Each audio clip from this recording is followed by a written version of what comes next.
உச்சநீதிமன்ற தீர்ப்பு எப்படி பாக்குறீங்க சார்? முதல்ல சுரண்டுகிறவனை பிடித்து உள்ளே வருவதற்கு வெளியால் வந்தால் அதில் என்ன நமக்கு தப்பு? பயன்படுவது தமிழனுக்கு தானே. சீமான் 1, அண்ணாமலை 1, 2, ஆர்என் ரவி 1, 3 எல்லாம் செமி. இந்த 3 பேரும் பேசி இதை நம்ம மண்டையில் வாங்கிக்கிறதுக்குள்ள காஞ்சி போகும். எடப்பாடி பிஜேபியை புறந்தள்ளிவிட்டு விஜயை சேர்த்துக் கொள்ள வேண்டும் என்பது என்னுடைய விருப்பம். இது என்னுடைய கருத்தாக மீண்டும் மீண்டும் சொல்லுகிறேன். Spokes person for Vijay is Edappadi. இந்த ஆதவர்ஜனா சொல்றாருல்ல சார், இந்த 16 நாள் நாங்க அமைதியா இருக்கிறோம், இதெல்லாம் வெட்டி பேச்சு. பேசிவிட்டு அப்புறம் நான் பேசல அப்படின்னு போட்டு கூட்டி கீழே உட்காந்துக்கணும். பாஜக, அதிமுக, தாவேகா இப்படி சேர்ந்துச்சு அப்படின்னா தொண்டர்கள் அதை ஏற்றுக்குவாங்க சார். விஜயினுடைய image will go down.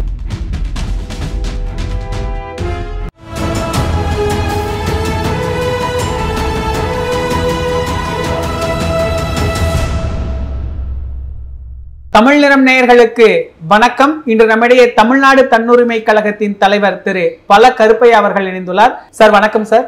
Sir, உச்ச நீதிமன்ற தீர்ப்பு எப்படி பாக்குறீங்க சார்? முதல்ல உச்ச நீதிமன்றத்தின் உத்தரவு இன்னும் தீர்ப்பு வரவில்லை. இந்த சிபிஐயை விசாரணைக்கு நியமித்திருப்பது சரியான முடிவு தான். ஏனென்றால் ரொம்ப அவசரமாக அடுத்த நாள் காலையிலேயே நியமித்தார் நம்முடைய அருணா ஜெகதீசனா அவர்களுடைய விசாரணை கமிஷனை.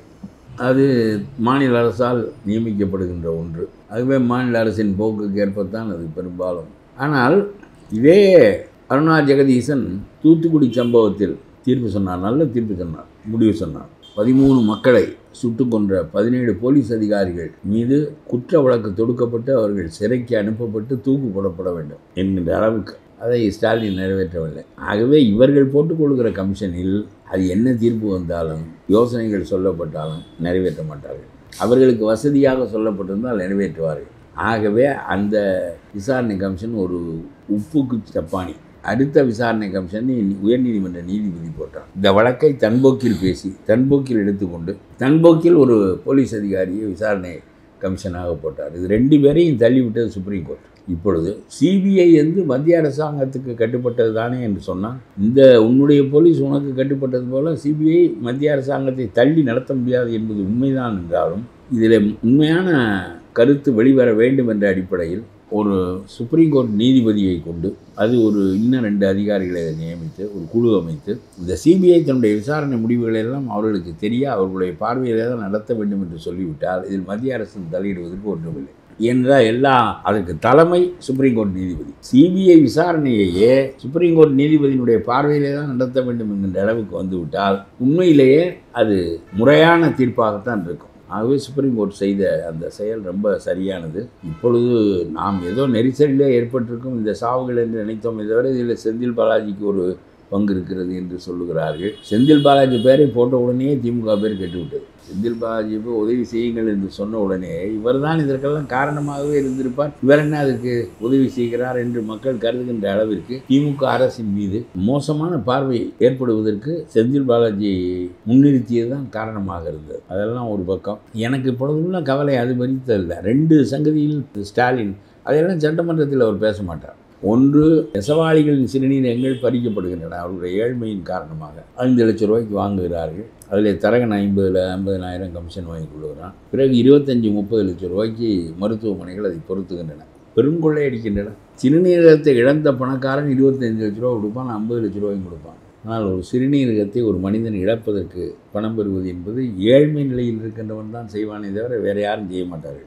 அப்படி சிறுநீரக வியாபாரம் தொடர்ந்து நடக்கிறது. இங்கே வெளிப்படுவது 1-2, வெளிப்படாதது பல என்கின்ற நிலையில் இந்த 2 நிறுவனங்களும் திமுக காரர்களுடைய நிறுவனங்கள். 2 மருத்துவமனைகளும் திருச்சிக்கு பக்கத்தில் இருப்பது ஒன்று, அதுக்கு இந்த பக்கம் இருப்பது. இவர்களின் மீது நம்முடைய அரசு வழக்கு தொடுக்கவில்லை. விசாரணை என்ற பெயராலே கடத்தி கொண்டிருந்தது. இப்பொழுது சுப்ரீம் கோர்ட்டுக்கு போன பிறகு நம்முடைய முதலமைச்சர் என்ன சொல்லுகிறார்? வக்கீலை வைத்து அந்த விசாரிப்பதற்கான அதிகாரிகள் 9 பேர் அவர்கள் தமிழக அரசு பரிந்துரைக்கின்ற மனிதர்களாக இருக்க வேண்டும் என்று சொல்லுகிறார்.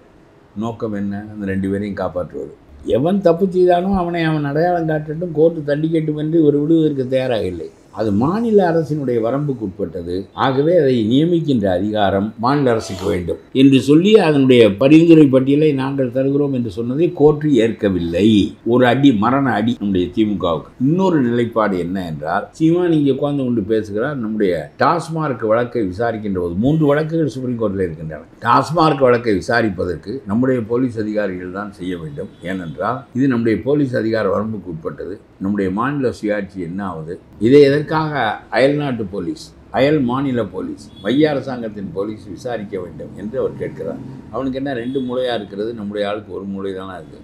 இவருக்கு எல்லாம் இப்படித்தான். அந்த ஆட்டுக்கும் மாநாடு நடத்தி மாட்டுக்கும் மாநாடு நடத்தினால் புத்தி இப்படித்தான் இருக்கும். ஒரு மூளையை வைத்து கொண்டு தான் காந்தி மகாத்மாவானார். ஒரு மூளையை வைத்து கொண்டு தான் ஹிட்லர், முசோலினி மோசமான வில்லன்களானார். இவர் என்ன ரொம்ப கன்றாவி தமிழ்நாட்டு அரசியல். இல்லை சீமான் 1, அண்ணாமலை 1, 2, ஆர்.என். ரவி 1, 3. இந்த 3 பேரும் பேசி இதை நம்ம மண்டையில் வாங்கிக்கிறதுக்குள்ள காஞ்சி போவோம். 8 வாக்கு போடுறானே இந்த சீமானுக்கு. அப்புறம் என்ன அவனை சொல்கிறதா இவரை சொல்கிறதா?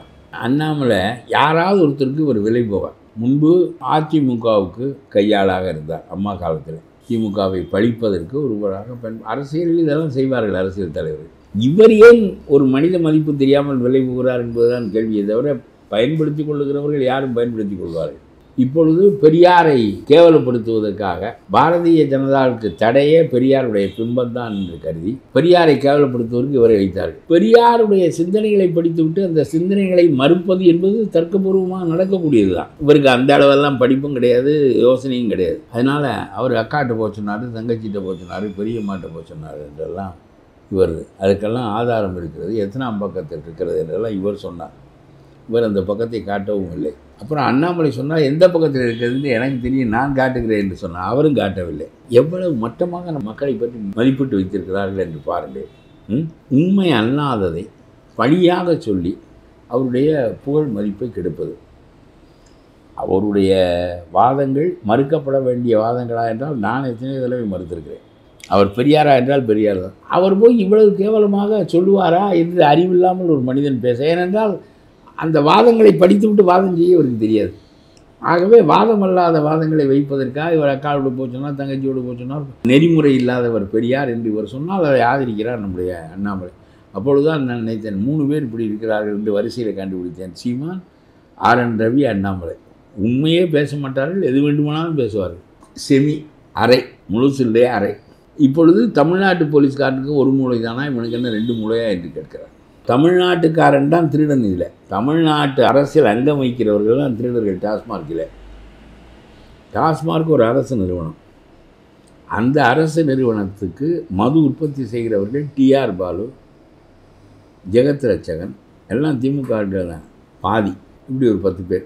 இவர்கள் மது உற்பத்தி செய்து இவர்களுக்கு கொடுக்க வேண்டியதை கொடுத்து விட்டு வரி கட்டி அவர்கள் டாஸ்மார்க்கில் விற்பார்கள். இப்பொழுது செந்தில் பாலாஜி ரொம்ப அட்வான்ஸ்டு.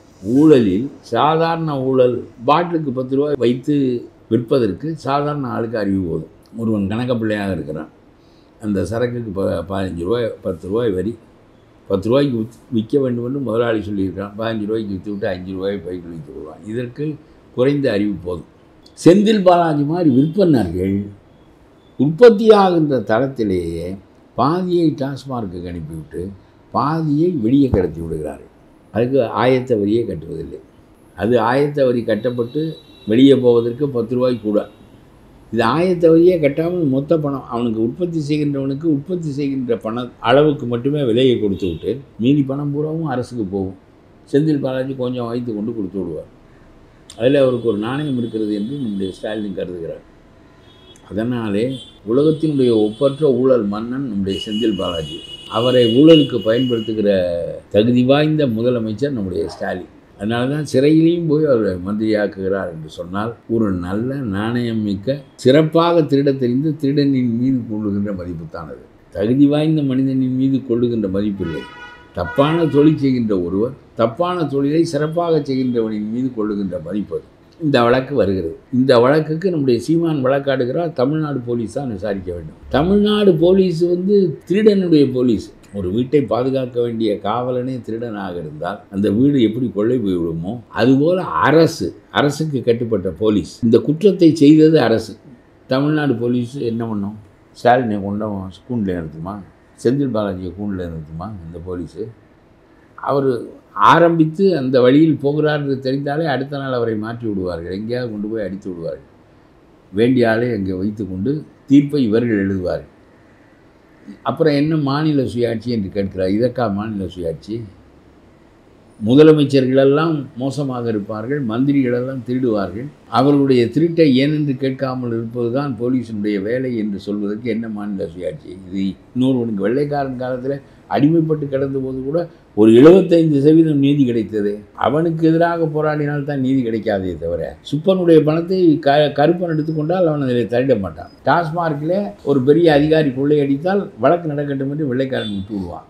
அவனுடைய அரசு போக வேண்டும் என்று சொன்னால்தான் காந்தியை பிடித்து 6 ஆண்டு சிறையில் வைப்பான். அவனுடைய ஆட்சி எவ்வளவோ நல்ல ஆட்சி. நீங்கள் காவலுக்கு உங்களை வைத்தால் காவல்காரன் வீட்டை திருடுவது, பூட்டி இருக்கிற வீட்டை காவல்காரன் கொள்ளையடிப்பது என்ற நிலை தான் இங்கே இருக்கிறது. இதற்கு சீமான் வக்காலத்து வாங்குகிறார். இதற்கு பேர் மாநில சுயாட்சி என்று சொல்கிறார். ஒன்றும் புரியவில்லை அவருக்கு. நான் சொல்லுகிறேன், ஆயத்த அரசாங்கம், ஆயத்த வரித்துறை உள்ளே நுழைந்தது, அந்த கட்டணத்திற்குள்ளே நுழைந்தது. இது ஒரு உரிமை மீறல் என்று இவர்கள் சொன்னார்கள். என்ன செய்வது? மக்களால் அதற்குள்ளே நுழைந்து செய்ய முடியாது. நீதி தெரிந்த ஒருவன் அதற்குள்ளே செய்து அதை ஒன்றும் செய்ய முடியாது. அதிகாரம் உங்கள் கையில் இருக்கிறது. போலீஸ்காரன் தான் வழக்கு போட வேண்டும். போலீஸ்காரன் உடைய கையா. போலீஸ்காரன் வழக்கு போடாவிட்டால் நீதிமன்றம் கேட்காது. பிறகு சின்ன நீதிமன்றங்களெல்லாம் நீங்கள் வளைத்து விடுவீர்கள். பெரிய நீதிமன்றத்தையே வளைப்பீர்கள். வளைக்க முடியாதவர்களும் அங்கே உண்டு, இங்கே கிடையாது. நீதிபதியை நீங்கள் நியமிப்பதில்லை, போலீஸ்காரனை நீங்கள் நியமிக்கிறீர்கள். ஆகவே உங்களுடைய நியமனத்திற்கு அவன் கட்டுப்படவில்லை என்றால் அந்த இடத்துல நீங்கள் இருக்க மாட்டீர்கள், வேறு அதிகாரி இருப்பான். இப்பொழுது சிபிஐ விசாரிக்கின்ற போது இவ்வளவு ஊழல்களும் நடந்தன என்று அவர்கள் சொல்லுகிறார்கள். 30,000 கோடிக்கு ஊழல் நடந்திருக்கிறது என்று சொல்கிறார்கள். இதை அவன் தண்டித்து இந்த அரசை, காரணமான செந்தில் பாலாஜியை உள்ளே வைத்தால் நீதி நிலை வருமா? இதில் மாநில சுயாட்சி பேசுகிறாய், உனக்கு அறிவு இருந்து பேசுகிறாயா என்று கேட்கிறேன் நான். சுரண்டுவது தமிழ் மக்களை உனக்கு அறிவு இருக்கிறதா என்று கேட்கிறேன் நான். நீ பெரிய தமிழ் என்கிறாய், தமிழன் என்கிறாய், இனம் என்கிறாய், தேசம் என்கிறாய், தேசியம் என்கிறாய். தமிழனை தமிழன் சுரண்டுகிறான், உனக்கு அறிவு இருக்கிறதா என்று கேட்கிறேன். சுரண்டுகிறவனை பிடித்து உள்ளே செல்வதற்கு வெளியால் வந்தால் அதில் என்ன நமக்கு தப்பு? பயன்படுவது தமிழனுக்கு தானே. சிபிஐ உள்ளே வந்து அல்லது ஆயத்த வரித்துறை உள்ளே வந்து இந்த வழக்கு மெய்ப்பிக்கப்பட்டு இந்த குற்றம் நடக்காதவாறு தடுக்கப்பட்டு குற்றம் செய்தவர்கள் தண்டிக்கப்படுகின்ற நிலைமை ஏற்பட்டால் தமிழனே தமிழர்களை சுரண்டாதவாறு ஒரு அயல் அமைப்பின் கீழே செயல்படுகின்ற அமைப்பு வந்து நம்மை காப்பாற்றி கொடுக்கிறது. இது தமிழனுக்கு உகந்ததா உகந்தது இல்லையா? என்ன நீங்கள் என்ன பேசுகிறீர்கள்? என்ன இருக்கவனையெல்லாம் உங்களுடைய பேச்சுக்களைன்னு கேட்டால் நாங்கள் செம்மையாகி விடுவோம் போல் இருக்க பெரிய சிரமமாக இருக்கிறது. இதில் பெரிய குறை என்ன என்றால் சீமான் தரத்திற்கு கபில் சிபல் பேசுகிறார். காசு கொடுத்தவனுக்கெல்லாம் பேசுவார் நம்முடைய சீமானை மாதிரி. சீமான் இப்பொழுது திமுக ஆதரவாளர். அதனால தான் மாநில சுயாட்சியை பற்றி பேசுகிறார். ஸ்டாலின் கையிலே கொடுத்து விடுங்கள் அதிகாரத்தை, நீங்களெல்லாம் எடுத்துக்கொள்ளக்கூடாது. பண்ணட்டும். இப்போ காசு கொடுக்கின்றவனுக்கு வாதாடுகின்றவர்கள் நம்முடைய சீமானும் கபில் சிபல் பேசுகிறார். சீமான் போலவே பேசுகிறார். ஆனால் இவங்கெல்லாம் அவர் அறை இல்லை, காசுக்காக அறையாகவும் இருப்பார்கள். அந்த ஆள் ரொம்ப விவரமான ஆள், எவ்வளவோ சம்பாதித்தாகிவிட்டது. இனிமேல் நாட்டு மக்களுக்கு உரிய விதங்களில் நாம் பேசி சட்டத்தை நிலைநாட்டோம் என்ற ஒரு பெயரை வாங்க வேண்டும் என்று அவருக்கு தோணாமல் அவர் சொல்கிறார், மாநில உரிமைக்கு உட்பட்ட, மாநில அதிகாரத்துக்கு உட்பட்ட டாஸ்மார்க்கிற்குள் எப்படி ஆயத்த வரித்துறை நுழையலாம்? வீட்டுக்காரன் வீட்டிலே பல பேருக்கு பங்குன்ற ஒருத்தன் திருடுகிறேன், வெளியாள் வந்து அதை தடுக்கிறேன். மற்ற பங்குக்காரன், இந்த திருடிய பங்குக்காரன் என்ன கேட்பேன்? இது எங்கள் வீட்டுக்குள்ளே உள்ள விவகாரம், நாங்கள் தீர்த்துக்கிறோம், யார் சுரண்டினார்கள் என்று நீ எதற்கு வருகிறாய் என்று கேட்பது போல கபில் சிபல் பேசுகிறார். மாநில அதிகாரம் பறிபோய்விட்டது. அப்புறம் இது மாநில அரசின் அதிகார வரம்புக்கு உட்பட்டது. அவர்கள் தான் இதை விசாரிக்க முடியும், வழக்கு தொடுக்க முடியும். அவன் தானே திருடேன், கொஞ்ச நெஞ்ச திருடன் இல்லைடா அவன். டாஸ்மார்க்கில் ஆயத்த வரி கட்டாத அரசியல் அதிகாரத்தில் இருக்கின்ற திருடன். அவன் எப்படி விசாரித்து அவன் எப்படி அவனை தண்டித்து கொள்வான்? எனக்கு சொல்லு. இந்த கபில் சிபலுக்கு அறிவு வேண்டாம், இந்த சீமான் மாதிரியே பேசுகிறேன் நீனும். இந்த கேள்வியை முன்வைத்து கோர்ட்டு வழக்கை முடிக்கவில்லை, தள்ளி வைத்திருக்கிறது. இப்படி கேட்கிறார்கள். இது அயல் துறை, இதற்குள் நுழையலாமா என்ற கேள்வியோடு வைத்திருக்கிறது. என்ன செய்ய போகிறார்கள் என்று எனக்கு தெரியாது. ஆகவே சுப்ரீம் கோர்ட் கரூர் விவகாரத்தில் சிறப்பாக நடந்து கொண்டிருக்கிறது. சிபிஐயை நியமித்தது மட்டுமல்ல, ஒரு சுப்ரீம் கோர்ட் ஓய்வு பெற்ற நீதிபதியை தலைமை கமிஷனாக போட்டு அவருக்கு இதை கட்டுப்படுத்தி ரொம்ப முறைப்படுத்தி விட்டது. ஆகவே உண்மை எதுவோ அது வெளிவரட்டும், அதன்படி நாம் நடவடிக்கைகளை தொடர்வோம். விஜயும் அதற்குரிய இடத்தை அடைவார். இந்த சிபிஐ விவகாரம் வந்து பாஜக கூட்டணிக்கு வழிவகுக்குது, விஜய் வந்து அதிமுக கூட்டணி, அதிமுக பாஜக கூட்டணிக்கு போயிடுவாரு அப்படின்னு சொல்றாங்க சார். எனக்கு அதில் நம்பிக்கை இல்லை. ஆனால் எழுதுகிற பத்திரிகைகளெல்லாம் என்னமோ தினந்தோறும் அமித்ஷாவும் விஜயும் பேசிக்கொள்வது போல், இவர் விரும்புவதையெல்லாம் செய்து கொடுப்பது தான் அவருடைய வேலை என்பது போல் இவர்களாக பேசுகிறார்கள். அவர் 2 முறை தொலைபேசியில் பேசினார். அவருக்கு இவரை கையில் எடுக்க வேண்டும் என்கின்ற எண்ணம் பேசுகிறார். இவர் அப்படியே பேசாமல் இருக்கிறார். ஆனால் நான் நினைக்கிறேன் அதிமுகவோடு சேர்கின்ற மனநிலையை அவர் பெற்றுவிட்டார் என்று தான் நினைக்கிறேன். சட்டமன்றத்தில் அதிமுக ஆதரித்து பேசுகிறது, நமக்காக பேசுவதற்கு 4 பேர் வேண்டும் என்று நினைக்கின்ற மனநிலை இப்பொழுது அவருக்கு வந்திருக்கிறது.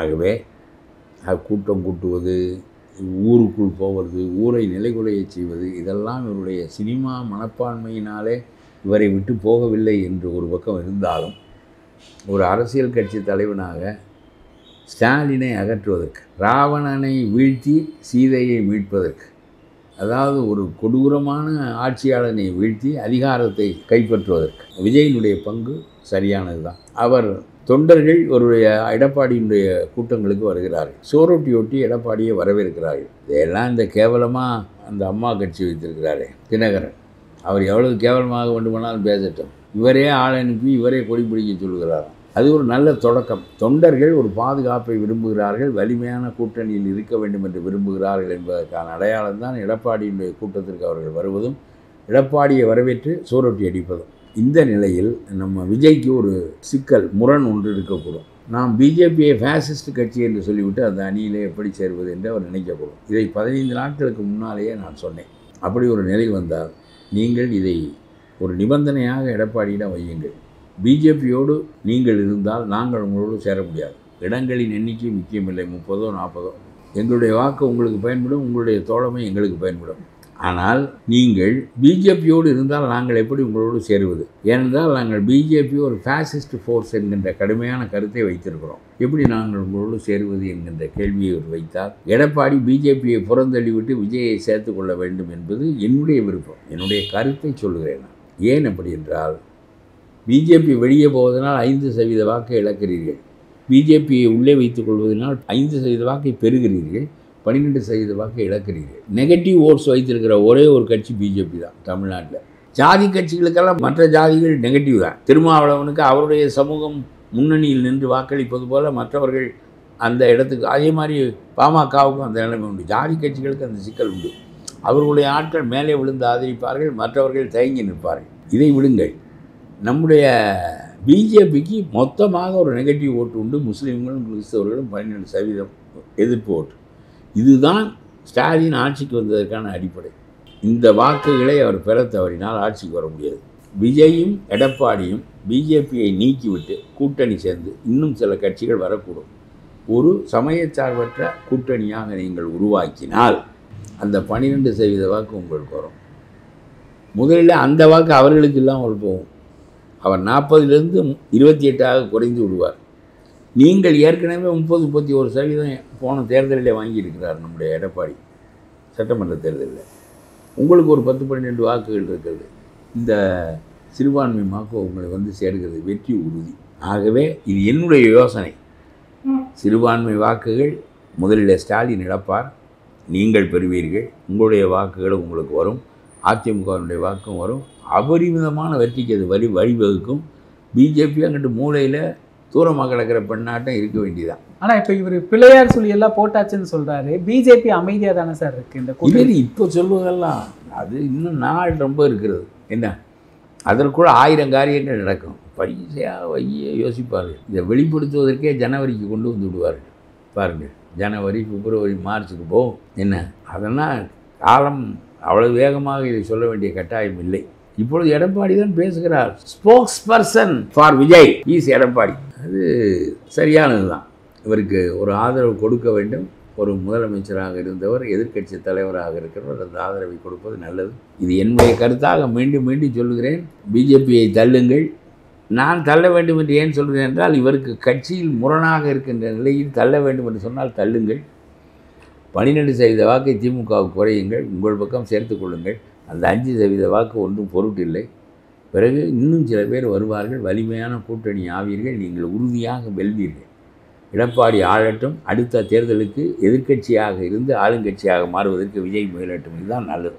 இப்போ விஜய் தனிச்சு நின்னா என்ன ஆகும் சார்? இப்போ கரூர் சம்பவத்தில் என்ன ஒன்று நடக்கும், 10% 12% வாக்குகளை பெறுவார். அவரும் தற்கொலை செய்து கொள்வார். ஸ்டாலின் வெல்வதற்கு அது துணையாக அமைந்து விடும். மற்ற கட்சிகளுக்கு நமக்கு சீதையை மீட்பது நோக்கம் என்றால் ராவணனை வீழ்த்த வேண்டும். சீதை என்பது அதிகாரம், ராவணன் என்பது ஸ்டாலின். சீதையை மீட்க வேண்டும், அதிகாரத்தை கைப்பற்ற வேண்டும், ராவணனை வீழ்த்த வேண்டும். அது நோக்கமாக இருந்தால் இந்த மற்ற வேலைகளை தான் செய்யாதீர்கள். ஒரே நோக்கம், ஒரே பார்வை. You should focus your mind on a particular thing, that is to win power. இப்போ இந்த ஆதவர்ஜனா சொல்கிறாருல்ல சார், இந்த 16 நாள் நாங்கள் அமைதியாக இருக்கிறோம். ஆதவர்ஜனா விடுங்க, போய் ஒழிகிறாரு உத்தரகாண்டத்தில். என்ன ஆழ்வார், உத்தரகாண்டில் போய் ஒழிகிறாரு. வருவியா, என்ன பண்ணிடுவான்னு கேட்பியா? போய் கரூரில் மக்களுக்கு ஆதரவை சொல்லிட்டு பிடிச்சி வச்சான்னா போவேன். இந்த புசி மாவட்ட செயலாளர் தான் இதை செஞ்சான், நான் செய்யலைன்னு சொன்னால் அப்புறம் நாளைக்கு எவன் உன் பின்னாடி வருவேன்? அந்த மாவட்ட செயலாளர் தான் இதுக்கு காரணம். இந்த இடத்த முடிவு பண்ணது கொண்டதுக்கெல்லாம் காரணம் போலீஸ்க்கு எழுதி கொடுத்தது அவர் தான். எழுதி கொடுக்க சொன்னால் எழுதி கொடுத்தான். நீ போய் அவனை காட்டி கொடுத்தீங்கன்னா உன் அதிகாரத்தின் கீழே எல்லாம் நடக்குது. இதெல்லாம் ரொம்ப அசிங்கம். ஒரு கட்சி நடத்தக்கூடாத விதம். இந்த ஆதவர்ஜன் ஓடி ஒளிந்தது. பேசுகிறாய், வாயை கிழித்து கொண்டு அப்புறம் தண்டனை வருகிற போது எதுக்கு பயந்து ஓடுகிறாய்? நேபாளத்தில் புரட்சி ஏற்பட்டது போல, ஸ்ரீலங்காவில் ஏற்பட்டது போல இந்த மக்கள் கிளர்ந்தெழுந்தார்கள். அதுபோல் தமிழ்நாட்டில் கிளர்ந்தெழுவார்கள். அது அங்கே அரிசி கிடைக்கல, பெட்ரோல் கிடைக்கல, எண்ணெய் கிடைக்கல, ஒன்றும் கிடைக்கல, உளுந்து கிடைக்கல, ஒன்றும் கிடைக்கல. ஸ்ரீலங்காவில் கிளர்ந்தெழுந்தேன். அங்கே நேபாளத்தில் அதை விட மோசமான நிலைமை. மக்கள் எல்லாம் அந்த ஆட்சியை போக்குவதற்காக கிளர்ந்தெழுந்தார்கள். விஜய்க்காக கிளர்ந்தெழுந்து ஸ்டாலினை விரட்டி விடுவார்களா? இதெல்லாம் வெட்டி பேச்சு. பேசிவிட்டு அப்புறம் நான் பேசலை அப்படின்னு போட்டு கூட்டி கீழே உட்காந்துக்கலாம். உடனே அழிச்சா இது எதுக்கு பேசுகிற? இல்லை என்றால் அழிக்கக்கூடாது, தவறாக பேசிவிட்டேன் என்று சொல்ல வேண்டும். பாஜக, அதிமுக, தாவேகா இப்படி சேர்ந்துருச்சு அப்படின்னா தொண்டர்கள் அதை ஏற்றுக்குவாங்களா சார்? அது எனக்கு தெரியாது. தொண்டர்களுடைய மனநிலை அதிமுக பழகிவிட்டது. தாவேகா தொண்டர்களுக்கு குறிப்பிட்ட தனி கருத்து ஒன்றும் இல்லை. விஜயோடு சேர்ந்து நிற்பவர்கள் அவர்கள். ஆகவே அதில் ஒன்றும் பெரிய கிளர்ச்சி ஏற்படாது. ஆனால் விஜயினுடைய his damage will go down, his image will go down. Vijay's image will certainly go down. அவர் அது நினைச்சால்தான் போயிட்டு போகுது. 3 பேரும் சேருங்க, என்ன மாதிரி பண்ணுங்க. ஏன் முதல்ல ரிமூவ் ஸ்டாலின் ஃப்ரம் பவர் என்பதுதான் என்னுடைய கருத்து. இப்போ இவர் மக்கள் சந்திக்கல, இது வரைக்கும் எதுவுமே பேசலை. இந்த கரூர் துயர சம்பவத்துக்கு அப்புறமா இது அவருக்கு பலன் தருமா சார்? இதுக்கப்புறம் இந்த கூட்டணி போவார், போகிறார், ஆன்லைனில் பேசியிருக்கிறாரு, போவார். ஒவ்வொன்றையும் எடுத்து வைத்து கொண்டு என்ன ஒரு பெரிய செயல்கள் நடக்கின்ற நாட்டில் ஒவ்வொன்றையும் 7 மணிக்கு ஒரு கிளம்பி இருக்க வேண்டும், 8 மணிக்கு கிளம்பினார், ஆதரவு போய்விடும் என்று சொல்வதெல்லாம் அறிவான பேச்சில்லை. அதெல்லாம் ஒன்றும் இல்லை. இவரும் சேர்ந்து பிஜேபியில் இருக்க போகிறாரா அல்லது பிஜேபியை கழட்டி விட்டு எடப்பாடியோடு இணைய போகிறாரா என்பதுதான் இப்பொழுது. ஏன்னா முக்கியமாக கொள்கை எதிரி அப்படின்னு பாஜக. அதனால் முரணில்லாமல் செய்வது என்றால் அது சரியானது தான் என்பது என்னுடைய கருத்து. ஏனென்றால் நீங்கள் வெளியே வருகிறீர்கள், பிஜேபியோடு உறுதியாக நிற்கிறீர்கள், பிஜேபியை தள்ளி விட்டு வாருங்கள் என்று. எடப்பாடி இப்படி சேர்ந்து வரும்போது வேறு சில கட்சிகளின் கூட்டு வரும். அதே சமயத்தில் ஸ்டாலினுடைய ஓட்டு வங்கி முதலில் இறங்கிவிடும். நீங்கள் 2 பேரும் சேர்ந்து அன்றே 12% அங்கிருந்து இடம்பெயர்ந்து இங்கே வந்துவிடும். அவன் 40லேருந்து 28 ஆவார், நீங்கள் 28லேருந்து 40 ஆகலாம். ஒரு பேச்சுக்கு சொல்லுங்கள், 20-30லேருந்து கூட வரலாம். அதனாலே அதுதான் அது நல்ல யோசனை என்றால் நல்ல யோசனை தான். நான் அப்படித்தான் செய்ய வேண்டும் என்று சொல்லவில்லை. எப்படி செய்தாலும் சரி இந்த ஸ்டாலினை கீழே இறக்குங்கள் என்று தான் சொல்லுவேன். நிகழ்கால அரசியல் குறித்து பல தகவல்களை பகிர்ந்து கொண்டதுக்கு நன்றிங்க சார். இதே போன்று நிகழ்கால அரசியலின் சாரம்சங்களை அரசியல் ஆளுமைகளின் நேர்காணல் வழியே தொடர்ந்து காண தமிழ் நிறம் வலையொலியை சப்ஸ்கிரைப் செய்யுங்கள். தங்களின் மேலான கருத்துக்களை கருத்துளை பெட்டியில் பதிவிடுங்கள். நன்றி, வணக்கம்.